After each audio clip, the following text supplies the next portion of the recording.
Bismillahirrahmanirrahim. Subhanaka la ilma lana illa ma 'allamtana innaka antal alimul hakim.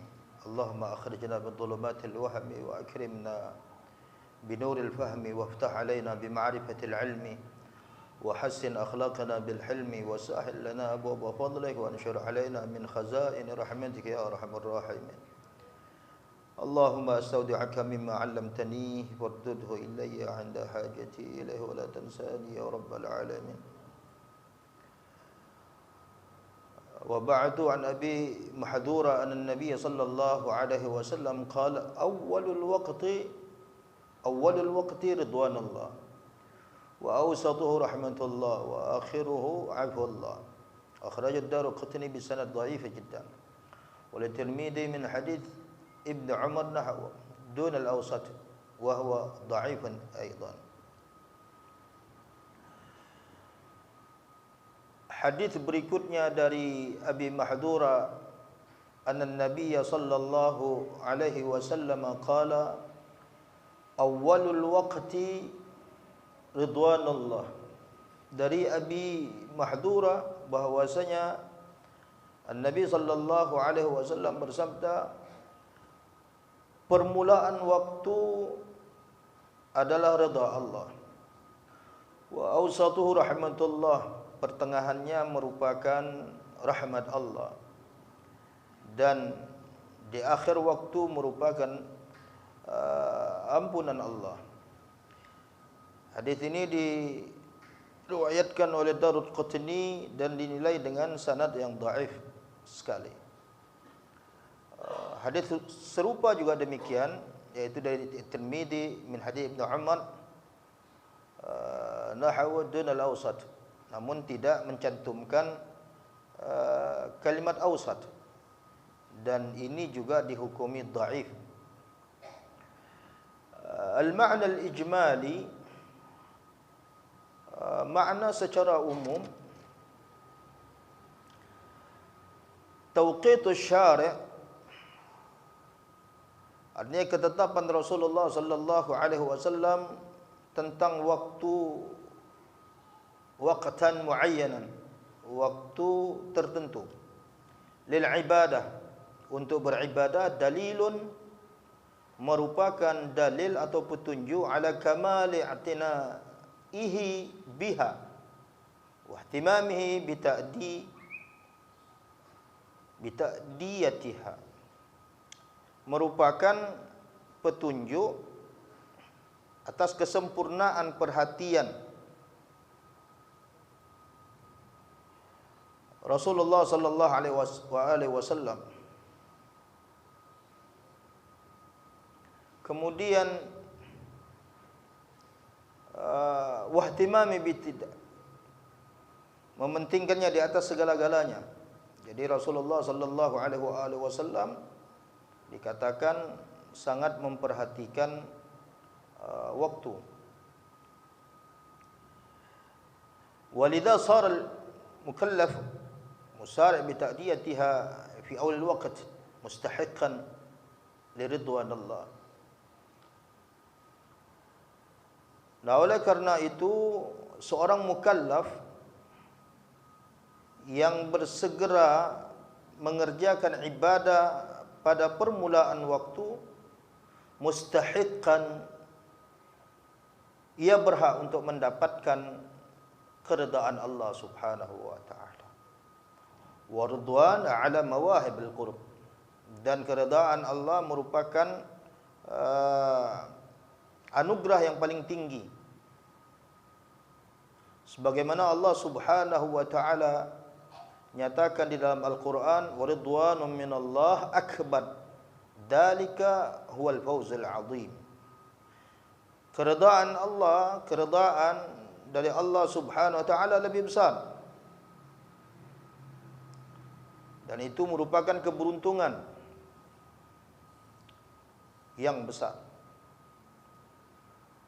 Wa idza adaha fi wastil waqt, jika seseorang mengerjakan ibadah di pertengahan waktu, maka ia berhak untuk mendapatkan rahmat Allah.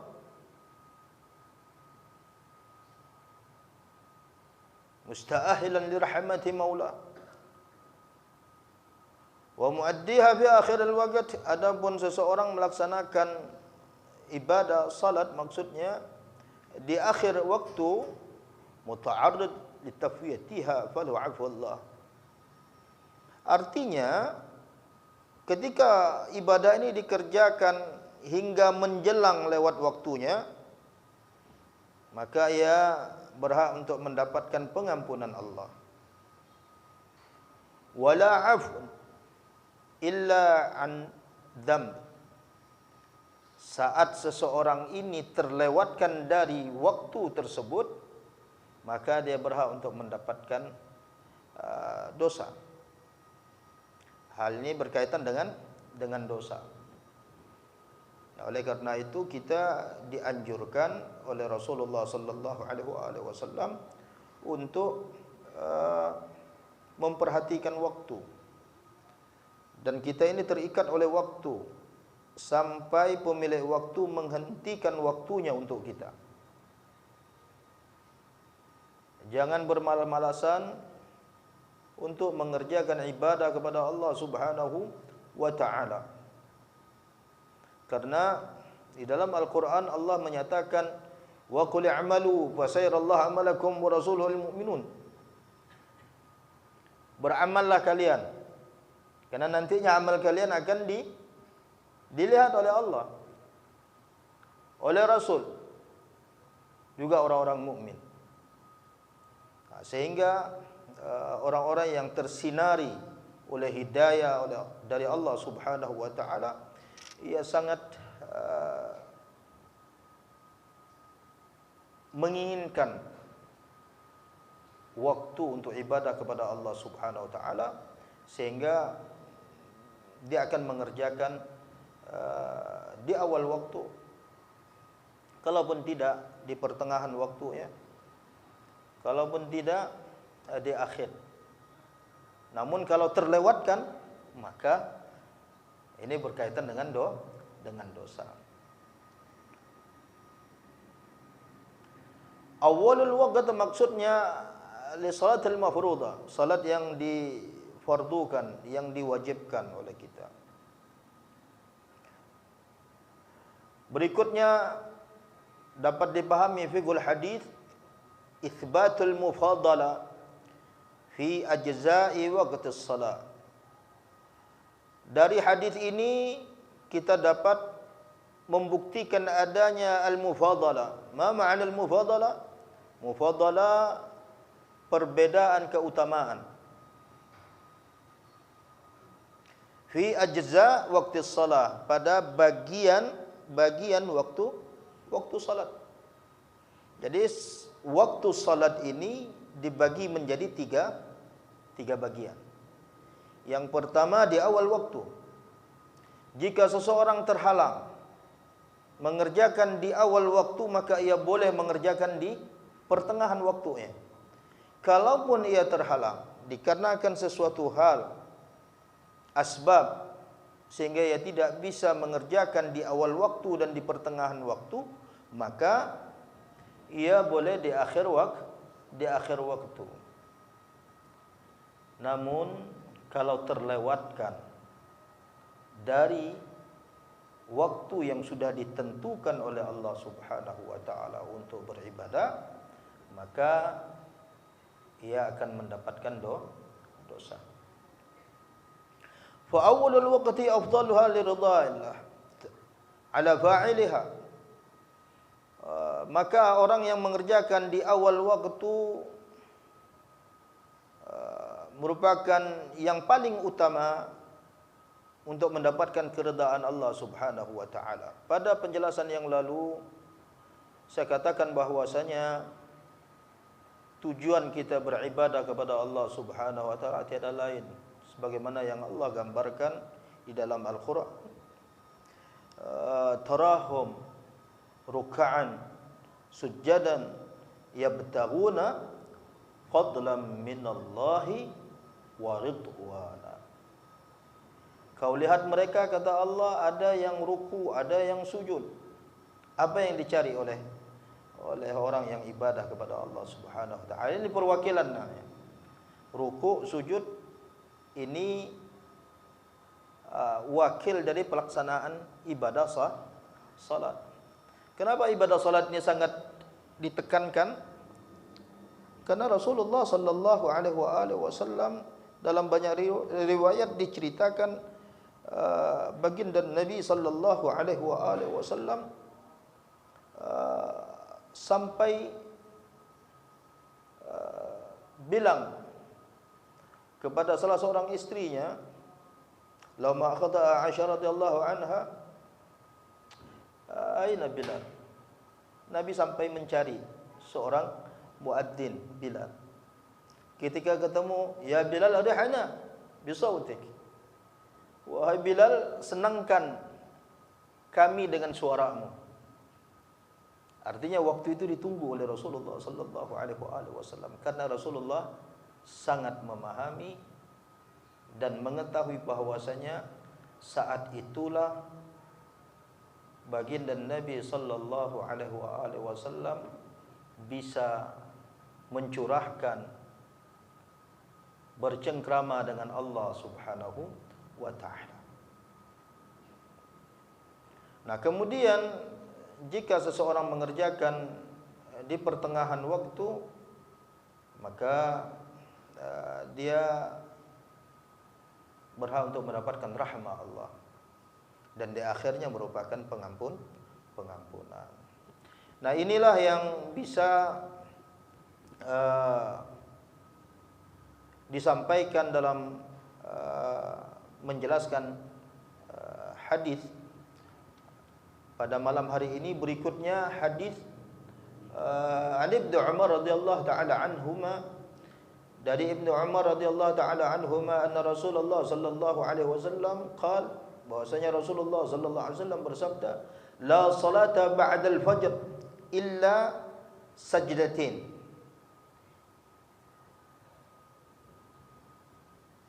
Dari Ibnu Umar radhiyallahu taala anhuma, anna Rasulullah sallallahu alaihi wasallam qala, bahwasanya Rasulullah sallallahu alaihi wasallam bersabda, la salata ba'da al-fajr, tidak ada salat yang dilakukan setelah salat fajar illa sajdatin,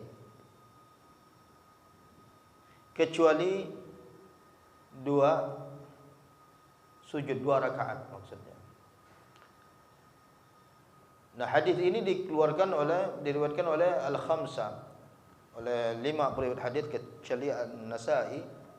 Dalam riwayat Abdul Razzaq, la salata ba'da tulu'il fajr illa raka'atil fajr, tidak ada salat setelah terbit fajar kecuali 2 salat sunnah fajar. Kemudian hadis yang serupa, wa mithluhu lid-Darqutni an Amr bin al-As radhiyallahu anhuma. Coba kita memahami makna secara umum, makna al-ijmali. Dimakruhkan, tukrahu salatun nafil ba'da tulu'il fajr. Dimakruhkan salat sunnah setelah terbit fajar, kecuali sunnah fajar.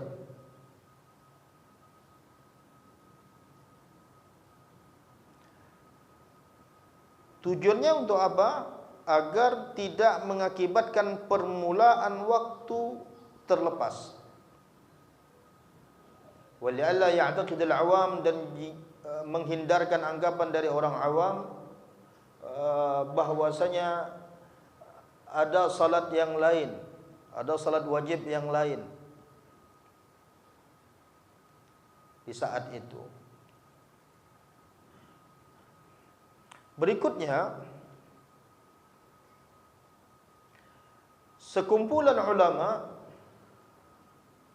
menghukumi haram salat sunnah sesudah fajar terbit, kecuali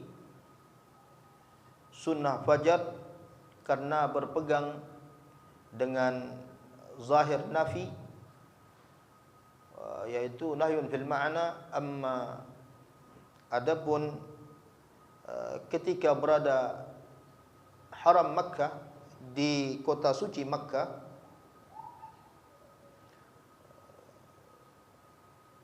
diperbolehkan. Ini menurut Imam Syafi'i, membolehkan salat sunnah di dalamnya secara mutlak, tanpa ada ikatan. Nah, dalam memahami hadis ini, yaitu tahrimun nafilah ba'da tulu'il fajr qabla salatihi illa sunnatul fajr. Diharamkan salat sunnah setelah terbit fajar, sebelum seseorang melakukan salat wajib, sebelum melakukan salat subuh, kecuali sunnatul fajar, kecuali salat sunnah fajar. Nah, salat sunnah fajar ini Nabi sampaikan lebih baik daripada dunia dan seisinya. Berikutnya, an Ummi Salamah radhiyallahu taala anha qalat, dari Ummi Salamah radhiyallahu taala anha qalat, ia berkata, shalla Rasulullah sallallahu alaihi wasallam al-'asr. Rasulullah salat asar. Thumma dakhala baiti, kemudian Rasulullah memasuki rumahku. Fa shalla raka'atain, Rasulullah juga salat 2 rakaat. Fa sa'altuhu, maka aku bertanya, kata Ummu Salamah, kepada Rasulullah sallallahu alaihi wasallam. Faqala, Nabi menjawab, syughiltu an raka'atin ba'da adh-dhuhri wa sallaituhuma al-an.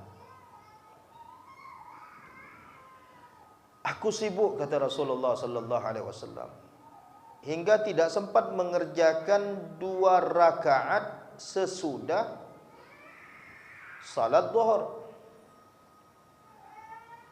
Wa sallaituhuma, maka aku mengerjakannya sekarang, al-an. Wa qultu, maka aku pun berkata, afataqdihima idza qanata? Qala la.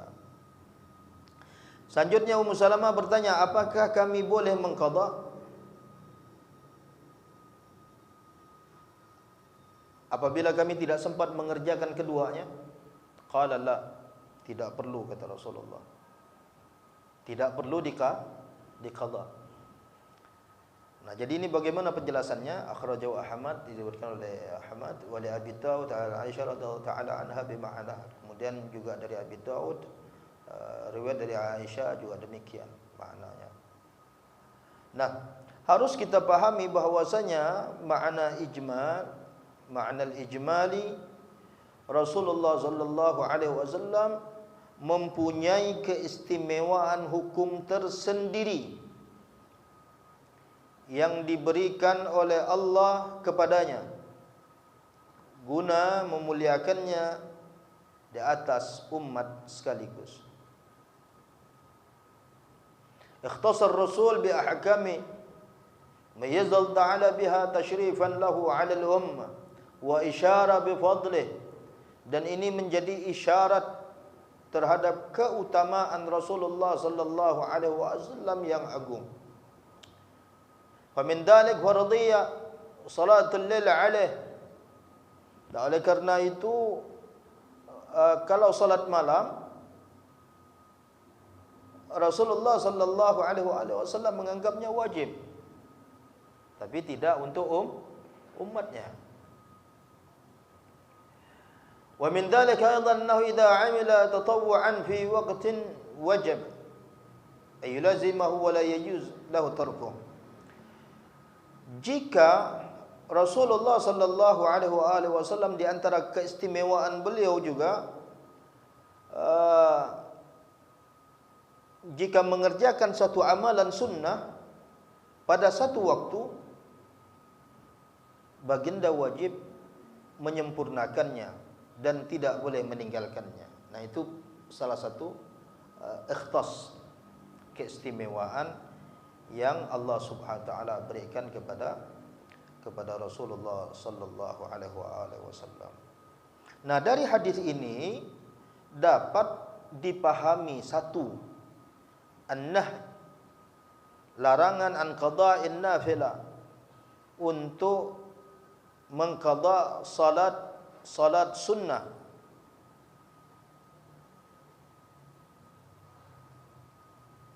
sesudah asar, ba'dal asar. Wa jawazuhu min khasa'isir Rasul sallallahu alaihi wasallam. Ia dibolehkan, namun ini bagian daripada keistimewaan, kekhususan Rasulullah sallallahu alaihi wasallam. Selanjutnya karahatul wisal. Karena ada hadis dari Abi Dawud dan Aisyah radhiyallahu anhuma bima'na law waladu annahu kana yusalli ba'da al-asr. Rasulullah pernah salat setelah asar, wa yanha anha, kemudian melarang darinya. Wa yusil wa yanha 'anil wisal. Nabi pernah wisal, melakukan wisal. Wisal itu apa? Melakukan puasa yang berkelanjutan. Puasa yang berkelanjutan. Namun Nabi melarang. Setelah itu Nabi melarang. Jadi tidak boleh melakukan wisal. Artinya larangan ini bersifat makruh. Jadi puasa wisal itu hanya boleh dilakukan oleh Rasulullah sallallahu alaihi wasallam sebagai bentuk kekhususan beliau. Jika seseorang man ra'a mukhalafa min kabir atau saghir alaihi an yas'alahu. Dari hadis ini kita juga dapat memahami bahwasanya jika melihat seseorang atau orang yang lebih tua atau lebih muda melakukan suatu pelanggaran atau mukhalafah, maka hendaklah dia bertanya kepadanya, sebagaimana Ummu Salamah melihat sesuatu yang tidak lazim yang ia lihat dilakukan oleh Rasulullah sallallahu alaihi wasallam, sehingga membuat ia bertanya. Nah, ini kata ulama di antara fikul hadisnya seperti itu. Kemudian alal mas'ul mahma kana 'aziman, orang yang ditanya ayujib as-sa'il, betapapun tinggi kedudukannya, ala su'alih, mesti menjawab soalan orang yang bertanya, bima yatma'innu nafs, agar hati orang yang bertanya ini semakin tentram. Wa yuzil anhu ma bih, sekaligus menghilangkan segala bentuk keraguan-raguan yang ada di dalam hatinya. Dan inilah adab bagi orang yang ditanya. Misalnya kan banyak kita temukan dalam keseharian kita, kadang-kadang kita sungkan untuk menegur orang yang, mohon maaf, misalnya ada seseorang salat namun ada bagian daripada antara pusar dan lututnya, sarungnya itu ada yang bolong. Karena mungkin, mohon maaf, dia seorang pejabat, dia seorang ulama dan lain sebagainya, sehingga orang yang melihat sulit, sehingga dia enggan untuk bertanya, dan ini salah. Rasulullah sallallahu alaihi wasallam mengajarkan kepada kita untuk mencari kejelasan. Jika memang sesuatu yang salah, ya harus diluruskan. Dan ini juga yang diikuti oleh para ulama saat mereka berdakwah. Mereka ajarkan dan sampaikan apa yang mereka ketahui berupa petunjuk dari Rasulullah sallallahu alaihi wasallam. Nah, inilah yang bisa kita kaji dan kita bahas nanti insyaallah pada pertemuan yang akan datang.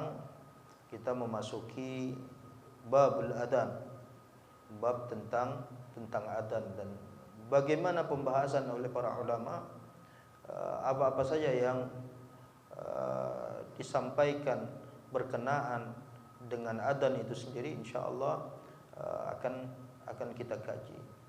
Jangan sampai maksud kita baik tapi seruan adzan yang diperdengarkan justru mengandung kesalahan di dalamnya. Dan sekali lagi untuk itu kita perlu duduk di majlis, kita perlu berpaham kalau memang ada huruf-huruf yang salah, yang kurang, tanyakan kepada yang ahlinya agar ibadah kita ini ibadah yang makbulah, ibadah yang diterima oleh Allah Subhanahu wa ta'ala. Saya contohkan begini. Contohnya, Allahu Akbar tidak boleh disebut Allahu Akbar.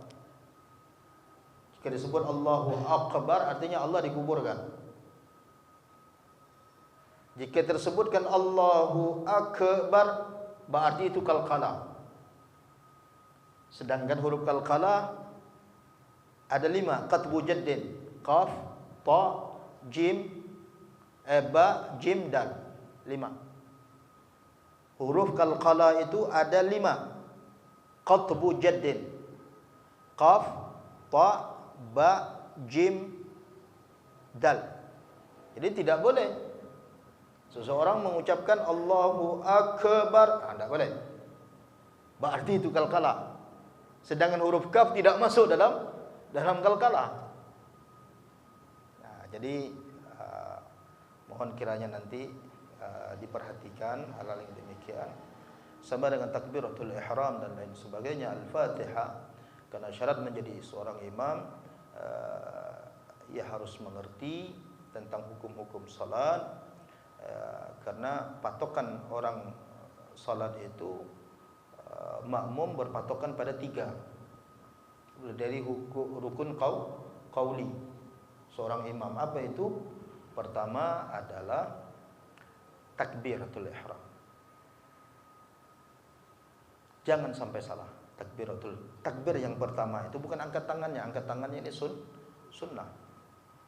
Yang kedua, Al-Fatihah. Bacaan Al-Fatihah. Yang ketiga, salam. Assalamu alaikum. Bukan assalamu alaikum.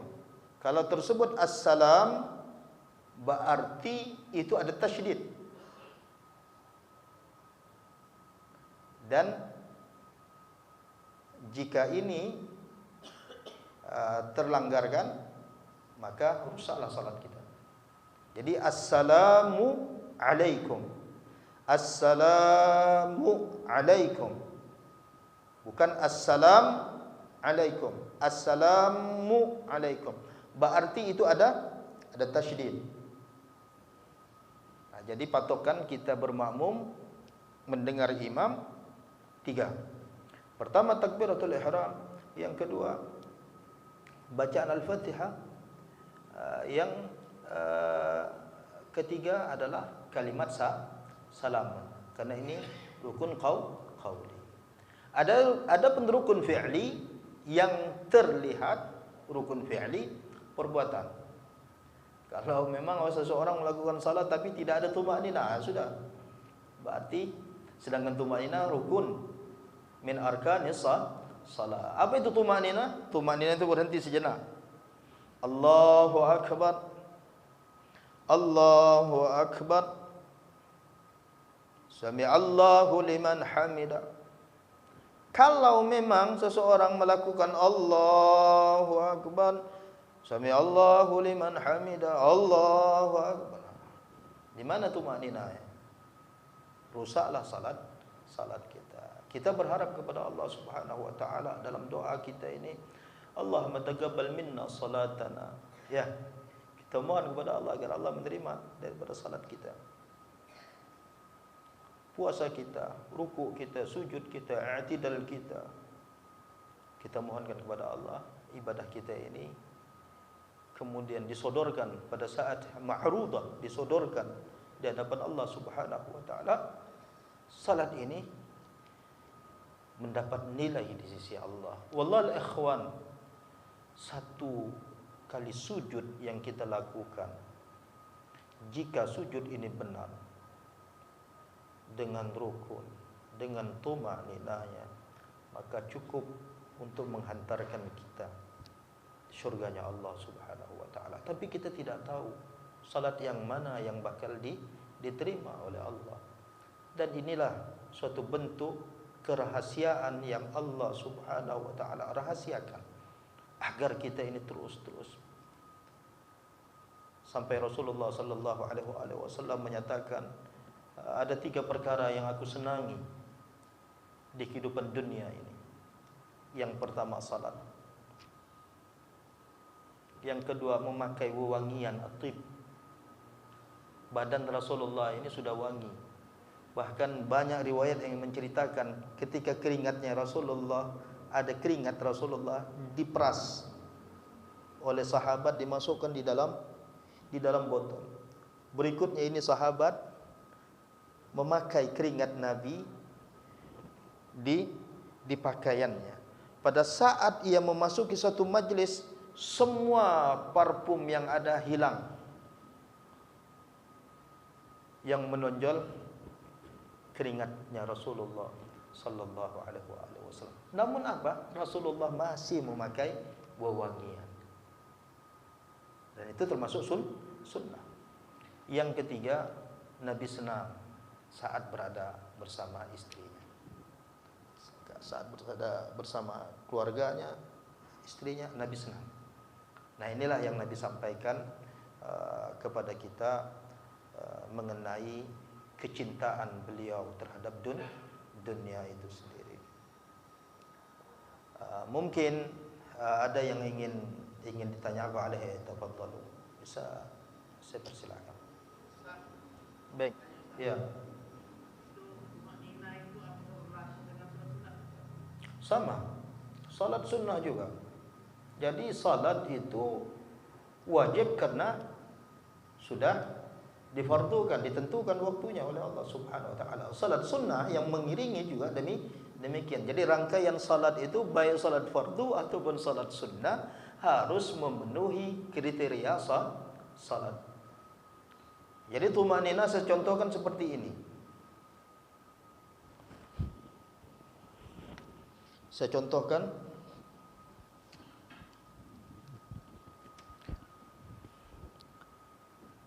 Allahu Akbar. Ya. Step. Ada stepnya. Kemudian kita disunnahkan untuk membaca bacaan takbiratul ihram. Setelah takbiratul ihram, berikutnya baru kita baca Al-Fatihah. Setelah kita baca Al-Fatihah, ada jeda waktu. Kita disunahkan untuk membaca surah ayat. Nah, setelah itu Allahu Akbar. Ini dinamakan rukun fi'li. Rukun fi'li itu artinya perbuatan. Pada saat kita ini ruku', bacaannya sunnah, tapi perbuatannya termasuk rukun. Gerakannya termasuk rukun. Nah, inilah yang dinamakan tuma'nina. Setelah itu sami'allahu liman hamida. Ini bangkit daripada ruku', berikut tuma'nina. Tidak boleh seseorang sami'allahu liman hamida, Allahu akbar. Rusak. Tanggal artinya jika ia lakukan seperti ini tanggal satu rukun. Apa rukun yang tanggal? Tuma'nina.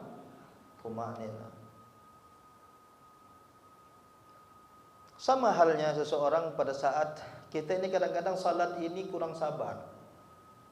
Padahal salat ini mengajarkan kita untuk sabar. Insya Allah kalau salat ente benar, ente akan jadi orang sabar. Apapun bentuk ujian dari Allah Subhanahu wa taala yang awalnya mungkin kita merasa tidak menerima, namun setelah itu Allah Subhanahu wa taala sadarkan diri kita untuk menerima ujian dari Allah Subhanahu wa taala. Namun kita kadangkala tidak sabar. Waladdallin, amin. Imam belum selesai, masih dalam proses. Waladdallin, amin. Salah ini. Selesaikan dulu. Artinya apa? Pada saat imam menyebutkan waladdallin, amin. Saya pernah melihat liputan televisi. Gambaran salat itu sebagaimana orang yang belajar, saya lihat hanya di Malaysia. Malaysia jika kita nonton salatnya, dia belajar ilmu salat dan mempraktikkan ilmu tersebut di dalam salatnya. Tapi kadang-kadang hal yang demikian perkara yang dianggap kecil padahal besar di sisi Allah Subhanahu wa taala. Karena apa? Berkenaan dengan ibadah. Awal ma yuhasabu bil 'abdi yaumil qiyamah as-salah. Yang pertama kali dihitung dihisab as-salat. Jadi bagaimana? Selesaikan dulu. Waladdallin, amin. Saat aminnya imam dengan makmum besertaan aminnya para malaikat, maka semuanya diampunkan oleh Allah Subhanahu wa taala. Indah. Allahu akbar. Selesaikan dulu takbir. Takbir imam ini sempurnakan dulu, baru kita ikut Allahu akbar. Sami Allahu liman hamida. Sami Allahu liman hamida. Allahu akbar. Baru Allahu akbar. Ini yang dinamakan tuma'nina. Tapi kadang kita temukan pada saat imam baru Allah, masih ini imam masih, karena ada panjang jarak waktunya, kecuali yang cepat ya, cepat duduk antara dua, bangkit dari duduk antara dua sujud. Allah, dia ada Allahu akbar, dia lebih awal Allahu akbar ya. Ini harus menjadi renungan bagi kita bersama. Mudah-mudahan di majelis ini kita insyaallah mendapatkan pencerahan semuanya bagaimana kita salat. Sallu kama raaitumuni usalli. Salatlah kalian sebagaimana kalian mengetahui aku salat. Dari mana kita mengetahui Rasulullah sallallahu alaihi wasallam salat? Melalui ilmu yang disampaikan, kitab-kitab yang disusun oleh para ulama, yang dinukil dari sahabat sampai kepada kita pada saat ini. Mudah-mudahan kita semuanya dimudahkan oleh Allah Subhanahu wa taala untuk menjalankan segala rangkaian ibadah, dan ibadah kita ini ibadah yang yang makbulah, yang diterima oleh Allah Subhanahu wa taala. Mudah-mudahan semuanya kita ini yang hadir di majlis ini hajatnya digabulkan oleh Allah Subhanahu wa taala bi hajatina wal wajhil akhirah. Dan juga kami doakan semuanya kita ini mudah-mudahan diselamatkan Allah dari fitnah dunia dan yang sebagainya. Selamat dunia, selamat di akhirat. Dan kita bermohon kepada Allah di akhir hayat kita nanti Allah beri kita ingat untuk mengingat Allah, sehingga harapan yang terbesar seorang hamba Allah adalah kematian yang terindah, yaitu husnul khatimah. Ya Allah biha, ya Allah biha, ya Allah bihusnil khatimah. Subhanakallahumma wa bihamdika asyhadu an la ilaha illa anta astaghfiruka wa atubu ilaih. Assalamualaikum warahmatullahi wabarakatuh.